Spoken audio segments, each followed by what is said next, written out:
Bienvenue dans le nouvel épisode de Finding Home in Rolla. Welcome to the next episode of Finding Home in Rolla. Nous sommes ici aujourd'hui à Crepescape à la Folie. We're here today at Crepescape here in Rolla, Missouri. Nous sommes ravis de vous présenter aujourd'hui Stéphane Menant, le propriétaire de Crepescape. I'm excited to introduce you to Stefan, the owner of Crepescape.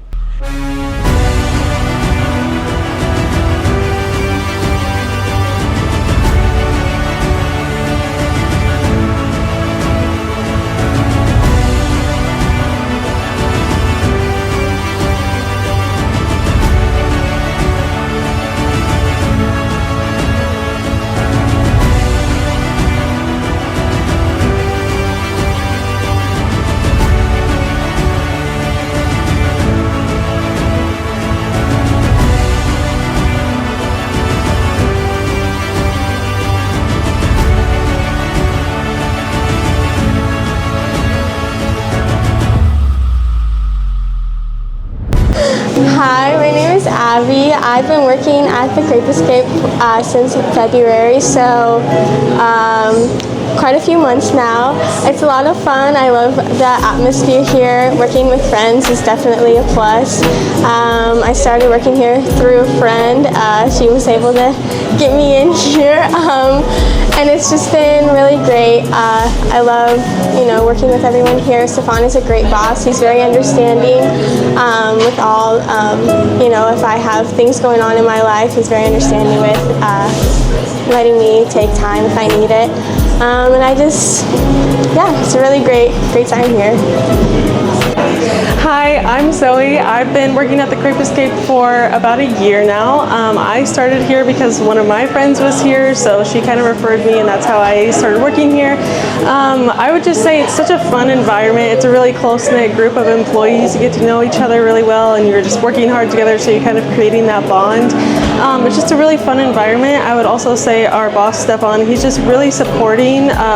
He just supports us in all of our other activities and other areas of our lives, and just wants to help us and create just a good work environment for us and what works best for us. So I would just say it's a great experience for me in my life right now.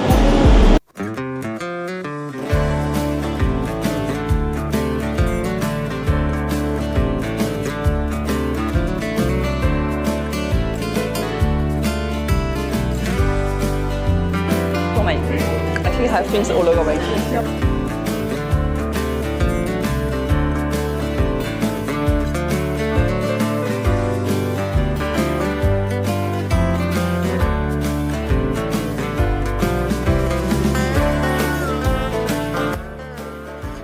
It's delicious. I'm gonna have more of it. And the little crunch. With the butter melting in your mouth. It's so good. So each time we come here, as you can see, Catherine and I get very excited about the food because it's so good. So here we have a classic French croissant, a chocolate croissant, a Danish, which is more an American inspiration here, a chocolate flan, and one of these wonderful croissants that is a mix of muffin and croissant and muffin, with strawberries. It's so incredible. Oh my goodness. Yeah. What are your favorites, Catherine? Oh, well, we did order a crepe, so I'm excited for that. We got lots of sweets and some savory, so we're a very balanced meal today. I love all of it here, but I have to say that the chocolate croissant has a very special place in my heart, because as a kid, it was our special treat in the weekends. My dad or my mom would got us for breakfast a chocolate croissant, and this one that Stefan is making here in Rolla tastes exactly the same as what I used to have as a kid. So it's so special to me to bring this taste of France back in Missouri, where I'm living now, and so it brings me so much joy to come here and to share that with you today. Yeah, and that was the best review from an authentic Frenchman. It's 4 in the morning. I'm coming to finish some of the pastry and do some of the baking and check on quality.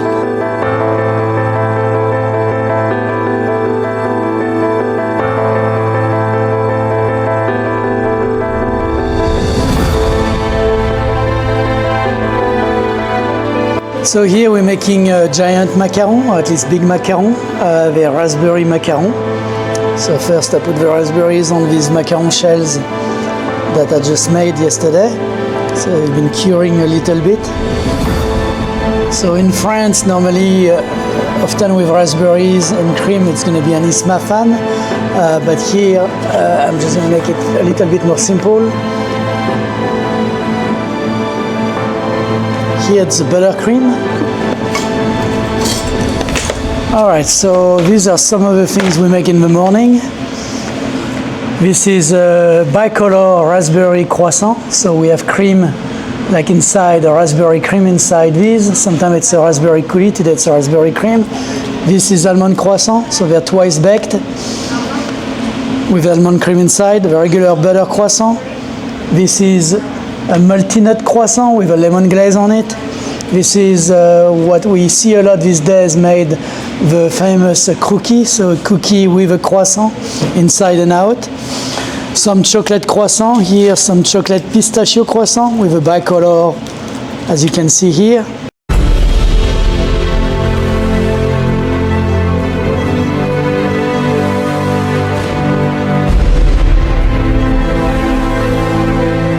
I met a wonderful woman in Paris from Texas over 23 years ago while I was working in Paris and while she was doing her research. And then we came together back to the US and got married. And her first job was here at Missouri S&T. So that's how I came to come to Rolla. And then we have a wonderful family. We have two young kids. One is 17 and a half, our daughter. And then we have a son that's 14 years old. The food has always been there in the background. I ran a pub restaurant in Paris. I worked as a management trainee in restaurants for Disney World for a year, a long time ago. I always loved food very much as a very good French person. And therefore, it's always been in the back of my head that I wanted to go back into the food industry, even if it's a really tough environment. So I baked a lot for friends, even here in Rolla. I love making cakes, but French cakes, French pastries. I made crepes for many years for events here in town on the campus or at Public House, working with Public House Brewery here in town.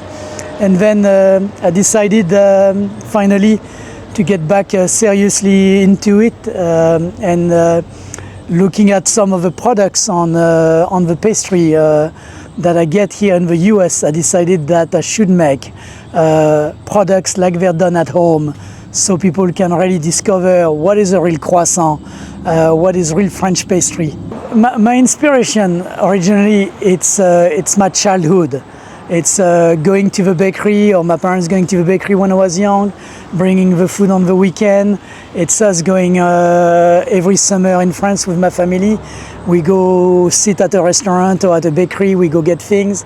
This is my inspiration before looking at certain chefs and then being inspired by some of them.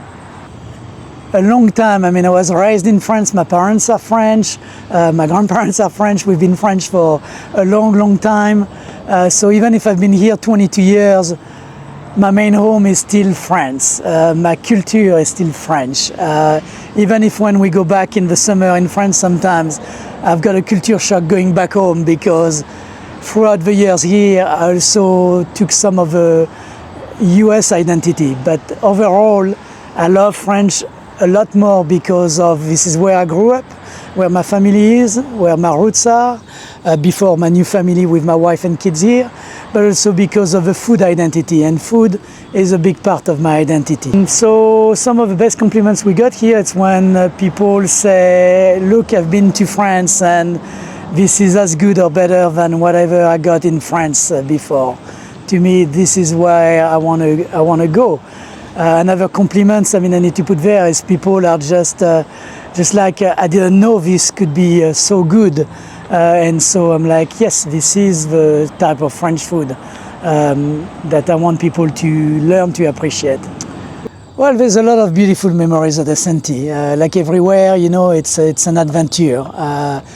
So I started S&T about 14 years ago. I left, we separated S&T and I after almost 14 years last year. I decided to go mostly in a different directions. I mean, for the last few years I was already working in the business while I was working at S&T. I decided to go full-time in the business because that's the only way to make it work. And so S&T, we started, I came in as a student at S&T, first thing, and then that's where I got my MBA at S&T. But also I went to work for the international office.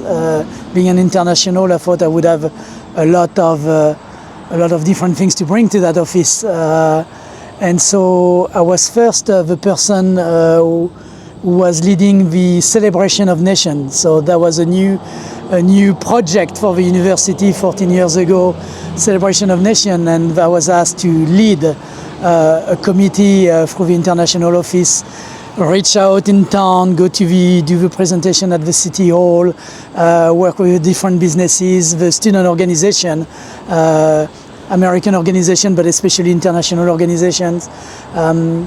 And then the event starting to take shape, and I ran that for 5 years before passing on the torch to Richie Myers that everyone knows in this town. And then I stayed in the international office, but I went to the study abroad section, administering some part of it where I traveled abroad for visiting some of the schools, but also worked with a lot of students coming here or going abroad. So we have been hosting a lot of international students while our kids were young, and these are the best memories, I think, having all of these international students in our home with our kids. I mean, as an example, already briefly, we had a Brazilian student who stayed 3 weeks in our home because her parents felt like she was too young to stay at the university. She became friends with our kids, took care of them sometimes. We took her everywhere. My best friend is from India. He got his PhD from S&T, moved to Tennessee to work for one of the research centers there. So we have another one from Turkey. We have great friends from everywhere through S&T, and these are my best memory. On a brief stories, I moved from the international office to the environmental center because this is something very important to me. And I started running the section of the solar houses and also the electric bus. We used to have an electric bus, research electric bus. So my interest went a lot from the recycling for the environmental into the solar and energy battery research. And finally I moved for my last 5 years at S&T. I moved as the director of research and operations and outreach for the solar villages through the Center for Research in Energy and Environment. So we do different things here at Crepescape, right? It's Crepescape à la Folie. À la Folie is the French pastry side of the business, and the Crepescape obviously is sweet and savory crepes. I love crepes, but what I remember the most from growing up and when I go back in France is just getting a Nutella crepes, and that's what I love the most. Just a simple Nutella crepes in the street, and the simple crepes is what I like the most. But I like pastry a lot more overall than I like crepes. So on the pastry side, there's a lot of things I like. Obviously, I like all the viennoiserie products, which are croissant, chocolate croissant, all of these things we do. So putting to me a croissant with some jam and dip it in a hot chocolate, which can look gross to people here, to me is home, is how I used to do things. But really when I get to pastry, I love a good chocolate, raspberry sort of cakes with a texture in there, which would be hazelnut with something that gives it more texture, so chocolate mousse and then also some feuilletine. So this is what I like the most. Industry is always challenging and hard with the hours. The pastry business is highly difficult. And it's highly difficult because of the hours and the amount of time it takes to do things. So as an example, just making croissant the French way with the savoir-faire, the right butters, the right products, the right way, takes 2 to 3 days to prepare the dough, because that dough has to be rested to start with. So we're not cutting corners, so this makes it highly expensive, highly time consuming, and yes, it makes you beg the question sometimes, am I doing the right thing? So the first year of the business, it was me, with the help of someone else, but it was me at midnight until 4 o'clock in the afternoon, 5 days a week, trying to make that business run. And of course, after a year, I started to get burned out. So this made me really question, why am I doing that? Especially when I had a very interesting job at the university, and also I was thinking of opening a business eventually, maybe in energy storage, with the knowledge I had and the contacts I had. But the food business has always been in the back of my head, and it was consuming me before I opened this business. So now we're at a point where I managed to hire enough people to take some of the load off me, where I can focus more on the pastry side, and I can also find more time to balance life with my family, but also to think of the expansion of the business. So for 10 years I thought of opening Crepescape, not the pastry side but the crepe side. I didn't do it because Rolla wasn't ready for it. Population, the people are willing to try new products, or enough people willing to try new products and enough people willing to pay that extra price, because it has an extra cost to produce all of these products. This is not fast food, this is not I mean, we don't buy things in advance, throw it in a can like everywhere almost, and then add our touch and say it's done. We make it from scratch, we make it fresh. So my kids love food. They prepare a few things at home. My daughter who works here on Saturdays, daughter loves pasta. She should be Italian. That's why when we went to Sicily for a week while we were in Europe 2 years ago, she was in heaven. But she loves making pasta. She makes very tasty pasta, very well al dente. My son is not there yet. I mean, he likes to make eggs. He's not there yet. I think kids, when the parents, my wife cooks from scratch most of the meals at home. I do obviously the pastry from scratch. The kids are spoiled, so they don't feel like too much doing. Thankfully, they have also a lot of aspirations through studies. They're bright kids. Food, the way we do it, you've got to love it, or you don't do it, because you can't cut corners. So I'm happy for my kids not to get into the food business too much. To get into the food business, I would tell them, and I think it makes common sense, to think twice. To think twice for multiple reasons. What it's going to take a toll on your family. So time, sleep, the lack of sleep, and then the financial sacrifices. Before maybe that it's a reward. You've got to love it. You've got to really love what you do. You don't want to cut corner, right? There's too many restaurants, like I said before, will behaving like fast food. They just buy the stuff pre-made, it's frozen. I mean, it's really going back to that, one of the reasons I wanted to make these products here, is to show people and educate people that a croissant is supposed to be tasting like this, looking like this. And so yeah, really think twice, but with it, there's a lot of rewards when you see the happiness of people who try some of the products, when your business can expand, and this is where we're going, hopefully.